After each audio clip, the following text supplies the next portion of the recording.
शीला और शबनम एक दूसरे के पड़ोस में रहते थे। दोनों दिखावे के लिए अच्छा रवैया अख्तियार करते, लेकिन अंदर ही अंदर एक दूसरे से खूब जलते थे।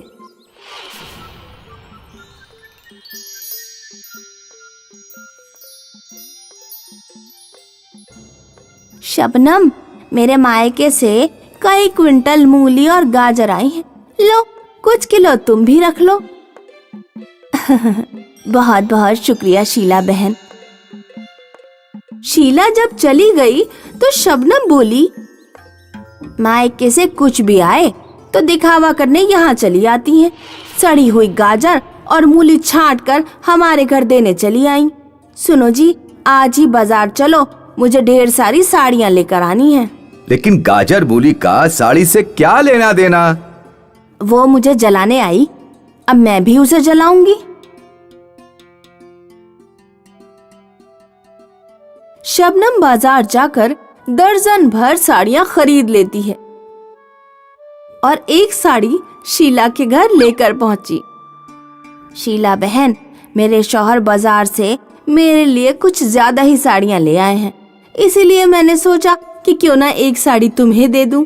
ये लो, ये तुम्हारे ऊपर खूब खिलेगी। शुक्रिया शबनम जी। शबनम साड़ी देकर चली गई, मगर शीला का खून खौल गया। साड़ी तो ऐसे देने आई जैसे कोई वजीर आजम हो और मैं इनकी गुलाम। सुनो जी, मुझे कोई इतनी महंगी साड़ी ला कर दो कि साड़ी की चकाचौंध देखकर शबनम की आंखें फूट जाए। मेरे पास पैसे नहीं हैं।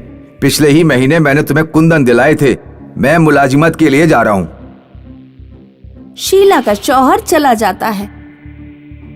इनके पास तो कभी पैसे ही नहीं होते हैं। हाँ, याद आया, पिंकी बता रही थी कि जंगल में कोई बाबा रहते हैं जो लोगों को तिलिस्मी साड़ी देते हैं। शीला बाबा के पास जंगल में गई। बाबा जी, मैंने सुना है कि आपके पास कोई तिलिस्मी साड़ी है जिसे पहनकर अगर किसी का नाम लो तो वो तुम्हारे सामने आ जाती है और जो चीज तुम्हारे सामने हो वो सोने की बन जाती है। हाँ, मेरे पास एक साड़ी है, लेकिन मैं वो तुम्हें नहीं दूंगा। वो साड़ी सिर्फ मैं जरूरतमंदों को देता हूँ। तुम्हें तो मैंने देखकर ही तसव्वुर कर लिया कि तुम अपनी अमीरी का दिखावा करने और दूसरों को जलाने के लिए ही वो साड़ी पाना चाहती हो। साड़ी तुम्हें नहीं मिल सकती, जाओ यहाँ से। शीला बाबा के सामने ही चली गई, लेकिन वो एक दरख्त के पीछे जाकर छिप गई। उसने देखा कि बाबा कुटिया में खाना बना रहे हैं। बाबा खाना ढककर नहर पर नहाने चले गए। शीला चुपके से बाबा की कुटिया में घुसी और तिलिस्मी साड़ी उठाकर अपने घर ले आई। उसने साड़ी पहनी और शबनम को जलाने के लिए बाहर आंगन में घूमने लगी। देही की औरतों ने शबनम को शीला की साड़ी के बारे में बताया। शीला तुम्हारे ऊपर खूब हंस रही थी, कह रही थी कि शबनम ने ऐसी साड़ी दी जो अपनी जिंदगी में छुई तलक नहीं, और इसके साथ ही उसकी साड़ी तिलिस्मी है। अगर वो कोई चीज उसके सामने हो और वो साड़ी पहनकर उसका नाम ले ले तो वो चीज सोने की बन जाती है। अच्छा, तो ये बात है। शीला बेफिक्र रहे, मैं उसे अच्छा मजा चखाऊंगी। एक रोज शीला ने एक खत में उसके शौहर का नाम लिख दिया और उसे शीला के घर में खिसका दिया। शीला हमेशा की तरह सुबह जल्दी उठी और दरवाजा खोलने गई। उसने दरवाजे पर एक खत देखा। शीला को ये शुमार ही नहीं रहा कि वो तिलिस्मी सोने की साड़ी पहने है। उसने खत पढ़ा, मेरे शौहर का नाम रामनाथ है। शीला का शौहर बराबर में ही खटिया पर सो रहा था। शीला ने जैसे ही शौहर का नाम लिया, उसका शौहर सोने में तब्दील हो गया। शीला जोर जोर से अश्क बहाने लगी। या अल्लाह, ये क्या हो गया? मेरे शौहर सोने के बन गए, मैं बर्बाद हो गई। कोई मेरी मदद करो। शीला ने खत को बड़ी बारीकी से देखा। वो समझ गई कि ये शबनम की लिखावट है। तो ये सब शबनम का काम है, लेकिन वो बेफिक्र रहे, मैं उसके शौहर को भी सोने का बना दूंगी। शीला शबनम के घर के आंगन में गई। शबनम का शौहर सुबह सोकर उठा ही था और बाहर घूम रहा था। शबनम ने शीला के शौहर को नाम से पुकारा, सुनिए सुनिए जी।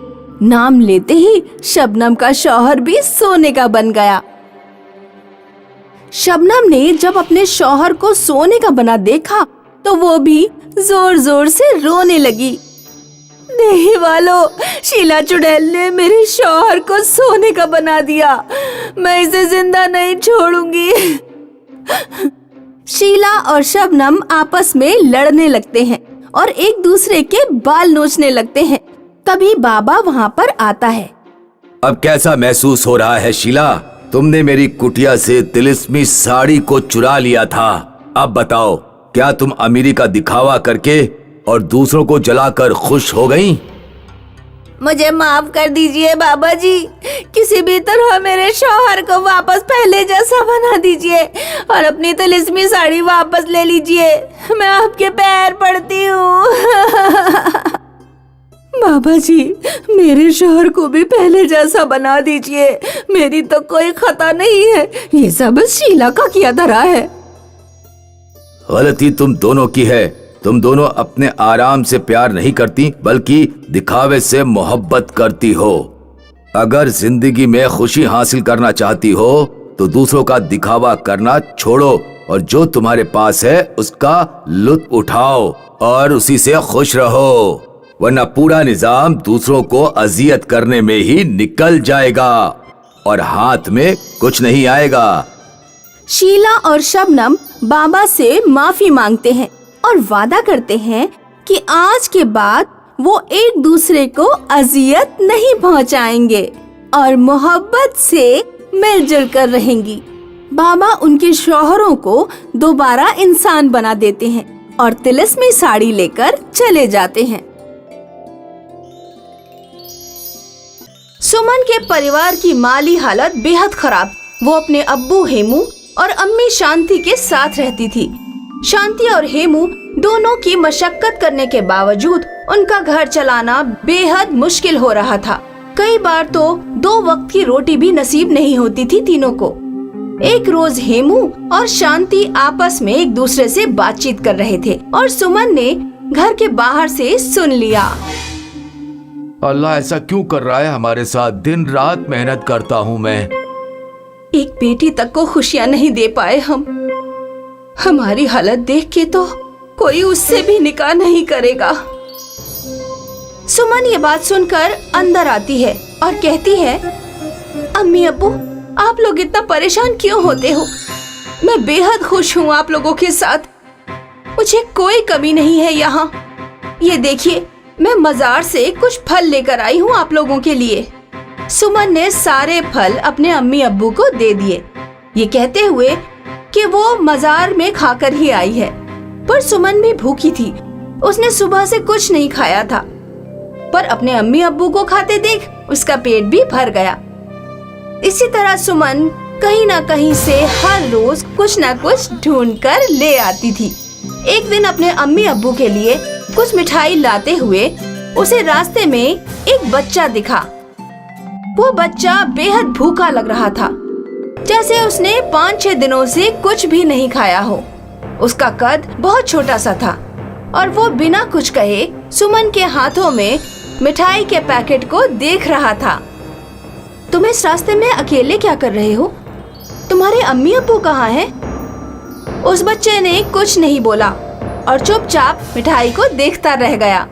सुमन समझ गई कि उसे भूख लगी है और उसने वो मिठाई उस बच्चे को दे दी। सुमन घर आकर अपने अम्मी अब्बू को उस बच्चे के बारे में बताती है। उसके बाद वो भूखे पेट सो जाती है। सुबह भूख के मारे सुमन का पेट दर्द करता है। और वो उठ के बाहर बैठ जाती है। काश बस एक रोज के लिए मुझे लोगों से भीख मांगनी ना पड़ती। मैं थक गई हूँ इस गरीबी की जिंदगी से। सुमन ऐसा बोलकर अपने घर के अंदर जाने ही वाली थी कि उसने देखा उसके सामने एक झोला रखा हुआ है। झोले के अंदर चावल, दाल और सब्जियां रखी हुई थी। सुमन खुशी के मारे रोने लग गई। या अल्लाह, आपने मेरी बात सुन ली। कितने अरसे के बाद आज भरपेट दाल चावल खाने को मिलेगा अम्मी अब्बू को। हेमू और शांति जब घर वापस आए तो गर्मा गर्म खाना देखकर उनकी भी आंखें भर आई। तीनों खुशी से खाना खाकर गुफ्तगू करने लग जाते हैं। अम्मी अब्बू, मेरे स्कूल का आखिरी साल है। बस इस साल की फीस हम लोग दे दें तो मेरी पढ़ाई मुकम्मल हो जाएगी और मैं काम करना शुरू कर दूंगी। फिर आपको पैसे के लिए कभी रोना नहीं पड़ेगा। बेटी, पर हम इस साल की फीस कहाँ से लाएंगे? कितनी भी कोशिश कर लें, हम 2 वक्त की रोटी तक नहीं खा पाते। अब तो स्कूल के बारे में सोचना बंद कर दे बेटी। ऐसा मत कहिए अम्मी। मैंने इस जिंदगी में खुद के पैसा कमाने के अलावा और कोई ख्वाब नहीं देखा है। मेरी पढ़ाई मुकम्मल नहीं हुई तो मैं किसी दफ्तर में काम नहीं कर पाऊंगी। जैसे ही सुमन ये कहकर रोने लगती है, उसकी एक सहेली उसे ये बताने आती है कि उसे स्कूल की तरफ से 1 साल का वजीफा मिल गया है। सुमन को यकीन ही नहीं होता कि एक ही दिन में उसकी 2 ख्वाहिशें पूरी हो चुकी हैं। शांति अपनी बेटी की किस्मत देख थोड़ी लालची बन जाती है। वो सुमन से 2-3 चीजें और मांगने को कहती है और सुमन भी चुपचाप अपनी अम्मी की बात मान लेती है। सुमन सच्चे दिल से मांगती है तो उसे कुछ भी हासिल हो रहा था। शांति ने अपनी बेटी को गहने, चावल और साड़ी की ख्वाहिश करने को कहा। माँ, अगर सच में मेरी ख्वाहिशों में जादू है तो मुझे ऐसी ख्वाहिश करनी चाहिए जिससे सबको मदद मिले। सबको मदद बाद में करना, पहले तू मेरी ख्वाहिशें पूरी कर। सुमन को अपनी माँ की आंखों में लालच दिख रहा था और ये जानने के बाद सुमन बेमन से चीजें मांगने लगी। गहने हाजिर क्यों नहीं हो रहे सुमन? क्योंकि मैंने सच्चे मन से कुछ भी नहीं मांगा है। पगली, तू ऐसा क्यों कर रही है? तू अपनी अम्मी को खुश नहीं देखना चाहती? जरूर आपको खुश देखना चाहती हूँ अम्मी, पर उससे ज्यादा मैं ये चाहती हूँ कि हम तीनों खुश हों। हमें सिर्फ आज की खुशी के लिए नहीं, आने वाली जिंदगी की खुशी के लिए भी सोचना होगा। शांति को ये बात समझ में आई और उसने फिर सुमन से जबरदस्ती कोई भी चीज नहीं मंगवाई। सुमन अपने सच्चे दिल से जो भी चीज मांगती वो ख्वाहिश मुकम्मल हो जाती थी। सुमन और उसका परिवार अब उसकी इस शक्ति से अपनी जिंदगी दुरुस्त कर लेते हैं और एक गरीब की बेटी की जादुई दिल की वजह से उनकी जिंदगी बदल जाती है। यह किस्सा उस वक्त का है जब पृथ्वी पर बादशाहों का राज हुआ करता था। श्रीलंका में एक गरीब किसान के घर में एक खातून का जन्म हुआ जिसके पैर सोने के थे। हमारी बेटी के पैर सोने के हैं, इसी वजह से हम इसे परसोना कह के बुलाएंगे। परसोना जब बड़ी हुई और चलने फिरने लगी तब उसके अब्बू को ये एहसास हुआ कि परसोना धातु मतलब मेटल की बनी हुई किसी भी चीज को अपने कदमों से छूती है तो फिर वो सोने की चीज बन जाती है। अगर लोगों को हमारी बेटी की सच्चाई का पता चल जाएगा तो लोग हमारे फायदे के लिए हमारी बेटी को अगवा कर सकते हैं। किसान ने अपने आका से जादुई जुराब लेके हमेशा के लिए अपने खातून के पैरों में पहना दिए। इस तरह परसोना के जादुई पैरों का राज कई अरसे तक गांव वालों से छुपा रहा। बड़ी होने के बाद परसोना खेत में अपने अब्बू की मदद करने लगी। परसोना, तुम हर वक्त अपने पैरों में जुराबें क्यों पहनती हो? इस वक्त तो कितनी गर्मी है, इन जुराबों को उतार क्यों नहीं देती हो? वो मेरे पैरों में गंदी मिट्टी और गंदे पानी से फोड़े फुंसी हो जाते हैं। इसी वजह से हकीम साहब ने कहा है कि मैं जुराब पहन कर रहा करूं। कोई भी राज हमेशा राज बनकर नहीं रहता है। एक ऐसी हालत आ बनी जिसकी वजह से परसोना के अब्बू को परसोना के पैरों का राज खोलना पड़ा। राज्य पर चीनी राज का आक्रमण हो गया और चीन का बादशाह सब कुछ लूट कर ले गया।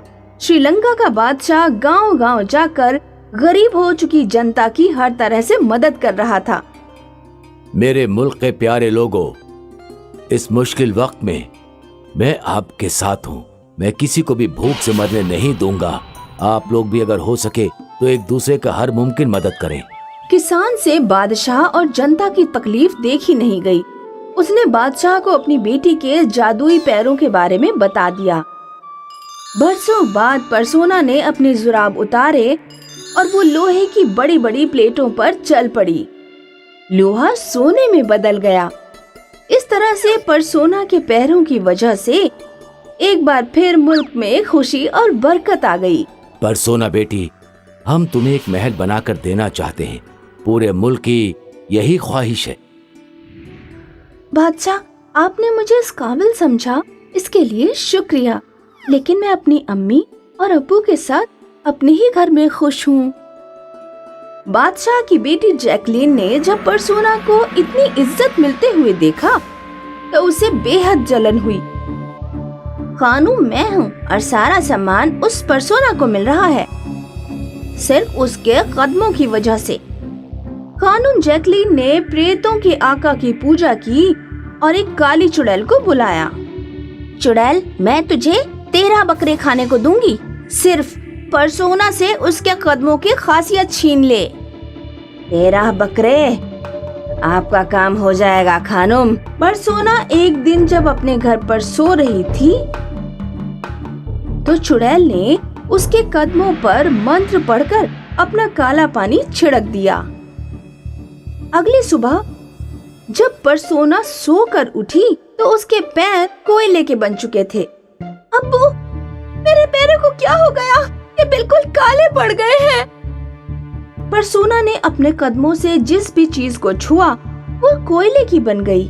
परसोना के अब्बू परसोना को लेकर अपने आका के पास गए, जिन्होंने कई अरसे पहले परसोना की खातिर जादुई जुराबें दी थी।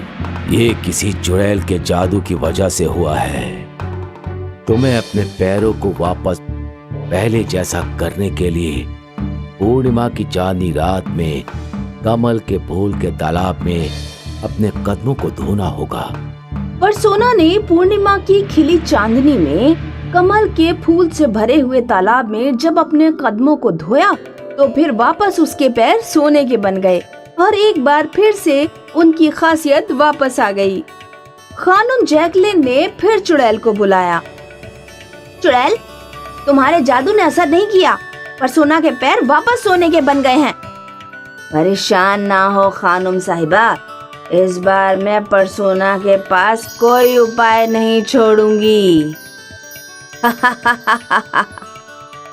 एक रात जब परसोना सो रही थी तो चुड़ैल ने फिर उसके पैरों को कोयला बना दिया और उसी रात मुल्क के सारे तालाबों पर अपना पानी छिड़क कर सभी कमल के फूलों को बर्बाद कर दिया। अब देखती हूँ कि परसोना क्या करेगी। अगली सुबह जब परसोना सोकर उठी तो उसने देखा कि उसके पैर वापस कोयले के बन गए हैं। अरे ये क्या, मेरे पैर तो वापस कोयले के बन गए हैं। परसोना पूर्णिमा की रात में मुल्क के सभी तालाबों पर गई, लेकिन किसी भी तालाब में कमल के फूल नहीं थे। लगता है मुझे इन कोयले वाले पैरों से ही काम चलाना होगा। बादशाह का बेटा मेंडिस पिछले कुछ दिनों से परसोना पर नजर रखे हुए था। वो परसोना से मोहब्बत करता था। अगली सुबह मेंडिस एक कमल के फूल को लेकर परसोना के पास पहुंच गया। परसोना, मैं पिछले कई दिनों से तुम्हें ये बताना चाहता हूँ कि मैं तुमसे बहुत मोहब्बत करता हूँ। ये कमल का फूल तुम्हें कहाँ से मिला? ये तो मैंने 3 रोज पहले एक तालाब से तोड़ा था। इसे मैंने एक बाल्टी में पानी भरकर रखा हुआ था, इसी वजह से ये अभी तक ताजा है। इसे ले लो, वरना ये मुरझा जाएगा। पर सोना ने उस फूल को अगली पूर्णिमा तक पानी में रखकर मुरझाने नहीं दिया। पूर्णिमा आने पर चांदनी रात में परसोना उसी बाल्टी में अपने पैरों को डालकर खड़ी हो गई जिसमें कमल का फूल था। उसके पैर वापस सोने के हो गए और उसकी खासियत वापस लौट आई। एक बार फिर परसोना की किस्मत साथ दे गई, लेकिन मैं भी हार नहीं मानूंगी। चुड़ैल तीसरी बार परसोना के पैरों पर अपना जादू करने के लिए आ गई, लेकिन इस बार आका वहाँ मौजूद थे। उन्होंने अपनी केतली से पानी निकालकर चुड़ैल के ऊपर छिड़क दिया और चुड़ैल हमेशा के लिए जलकर राख हो गई। सहारनपुर नाम के देही इलाके में प्रिया और टीना नाम की 2 लड़कियां रहती थीं। प्रिया मुफलिसी से जूझ रही थी और उसके बाबा जान आइसक्रीम बेचने का काम करते थे। वहीं टीना एक अमीर कारोबारी की बेटी थी। प्रिया और टीना दोनों की शादी निस्बत हो चुकी थी। प्रिया बेटी, आज मैं दोपहर का खाना नौश करने नहीं आऊंगा। क्यों बाबा जान? दोपहर में आइसक्रीम ज्यादा बिकती है। खाना खाने के वक्त अगर मैं आइसक्रीम बेचने में लगाऊंगा तो ज्यादा पैसे कमाऊंगा। तेरे निकाह के लिए 1 लाख रुपए का इंतजाम करना है। लहंगा, मेहंदी, मेकअप का सामान, कपड़े लत्ते और मजीद अखराजात खरीदना पड़ेगा। बाबा जान, तो आप इस तरह दोपहर में खाना नहीं खाएंगे तो कमजोर हो जाएंगे। मेरी दुख्तार, बस एक बार तुम्हारा निकाह हो जाए फिर मुझे किसी बात की फिक्र नहीं होगी। प्रिया का अकेले में घर पर दिल नहीं लगता था, इसीलिए वो बाग में घूमने चली जाया करती थी। बाग में टीना भी अपनी सहेलियों के साथ घूमने जाया करती थी। वो देखो, आइसक्रीम वाले की लड़की आ गई। मुझे 3 आइसक्रीम मिलेंगी क्या? मलाई वाली। ये कुछ बोल क्यों नहीं रही है? आइसक्रीम खाकर कहीं गूंगी तो नहीं हो गई? इसकी शादी निस्बत हो गई है ना वड़ा पाव बेचने वाले कुंदन से। ये बेचारी बड़ा पाव वाले के ख्वाबों में खो गई है। मेरे शौहर वड़े पाव की दुकान के मालिक हैं। दुकान के मालिक? तुझे मेरे होने वाले शौहर के बारे में इल्म है? वो तेरे शौहर के जैसे 10 दुकानें खरीद सकता है। पैसे के मामले में मेरे शौहर से तेरे शौहर का दूर दूर तक कोई मुकाबला ही नहीं है। ज्यादा पैसा जिंदगी में खुशी की यकीनी जर नहीं है। ओहो, बड़ी इल्म दराज बन रही हो। तेरी और मेरी शादी एक ही दिन है। मैं तुझे पैसे की ताकत दिखाऊंगी। शादी वाले दिन से कुछ दिन पहले ही टीना ने गांव की सारी कॉस्मेटिक दुकानों से सारी चीजें खरीद ली। उसने किसी भी दुकान पर एक भी मेहंदी की कोन नहीं छोड़ी। शादी वाले दिन जब प्रिया शहर मेहंदी लेने पहुंची तो उसे पूरे देही में कहीं भी मेहंदी नहीं मिली। चाची जान, क्या आपके पास मेहंदी है? नहीं बेटी, सारी मेहंदी टीना के घर जा चुकी है। आज मेरी शादी है और मेरे हाथों पर मेहंदी की एक बूंद भी नहीं। अब आया मजा। जरा मेरे हाथ देख, कैसे मेहंदी से खूबसूरत लग रहे हैं। अब तो ऐसे ही सादे हाथ लिए ससुराल पहुंचेगी।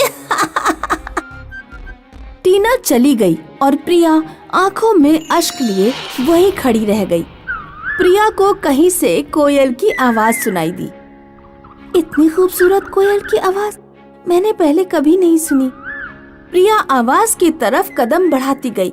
वो कोयल एक दरख्त पर बोल रही थी। ये तो मेहंदी का दरख्त लगता है। प्रिया ने दरख्त के पत्ते तोड़े, उन्हें पीसा और कोन बनाकर उसमें मेहंदी भर दी। फिर वो अपने घर पहुंची और उसकी सहेलियों ने उसके हाथों में मेहंदी लगा दी। अपने हाथों में मेहंदी लगे देखकर प्रिया को बेहद खुशी हुई। आज मुझे लग रहा है कि मेरा निकाह हो रहा है।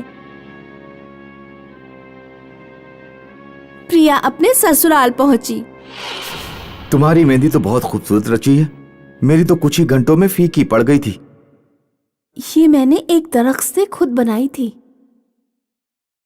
मैं दुकान पर जा रहा हूं, जरा मेरे जूते ले आओ।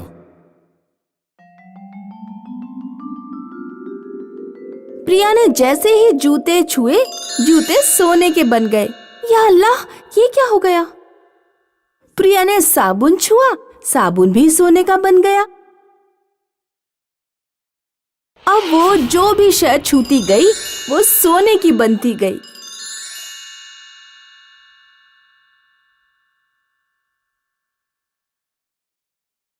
सुनिए जी, मेरे कुछ समझ में नहीं आ रहा। मैं जिस भी शय को छू रही हूँ वो सोना बन जा रही है। लगता है तुम्हारी मेहंदी में कुछ तिलिस्म है। जब तक तुम्हारी मेहंदी उतर ना जाए तब तक मुझे मत छूना, वरना मैं सोने का बन जाऊंगा। तिलिस्मी मेहंदी से प्रिया ने घर का बहुत सा सामान सोने में तब्दील कर दिया। चंद रोज बाद प्रिया के हाथों की मेहंदी उतर गई, लेकिन तब तक वो और उसका पति बेहद अमीर हो चुके थे। टीना भी उसी वक्त देह में थी। जब टीना ने प्रिया को कार से उतरते देखा तो वो चौंक गई। टीना चुपके चुपके प्रिया के पीछे उसके घर तक पहुंची और घर के अंदर झांक कर देखने लगी। बाबा जान, ये लीजिए 10 लाख रुपए। अब आपको आइसक्रीम बेचने की कोई जरूरत नहीं। इन पैसों से आप अपनी बाकी की जिंदगी आराम से बसर कर सकते हैं। बेटी, तुम्हारे पास इतनी रकम कहाँ से आई? तिलिस्मी मेहंदी से बाबा जान। जंगल में एक मेहंदी का दरख्त है जिसकी मेहंदी लगाने के बाद जो भी चीज छुओ वो सोने की बन जाती है। अच्छा, तो ये राज है। टीना जंगल में गई और उसने मेहंदी का दरख्त ढूंढ निकाला। उसने पेड़ के सारे पत्ते तोड़ डाले और उन्हें अपने घर ले आई। फिर पत्तों को पीसकर उसने ढेर सारी मेहंदी बनाई और अपने हाथों पर लगा ली। अब इस तिलिस्मी मेहंदी से मैं इतना सोना बनाऊंगी कि आगे आने वाली सारी नस्लों को कोई काम करने की जरूरत नहीं पड़ेगी। टीना ने सबसे पहले एक डब्बे को छुआ। डिब्बा सोने की जगह गोबर का बन गया। ये क्या हुआ? डिब्बा तो सोने का बनना चाहिए था। टीना ने अपना बेड छुआ, वो भी गोबर बन गया। उसने जो जो चीज छुई वो सब गोबर बनती गई। टीना का शौहर बाहर से आया। बाहर आओ टीना, मैं तुम्हें अपनी नई कार दिखाता हूँ। नहीं, मुझसे दूर रहिए। टीना के शौहर ने टीना की बात नहीं सुनी और टीना का हाथ पकड़ लिया। टीना का हाथ छूते ही शौहर भी गोबर के ढेर में तब्दील हो गया। या अल्लाह, मैं लुट गई, बर्बाद हो गई। मेरा सब कुछ गोबर हो गया। कोई मेरी मदद करो। तभी तो कहते हैं कि लालच का फल बुरा होता है।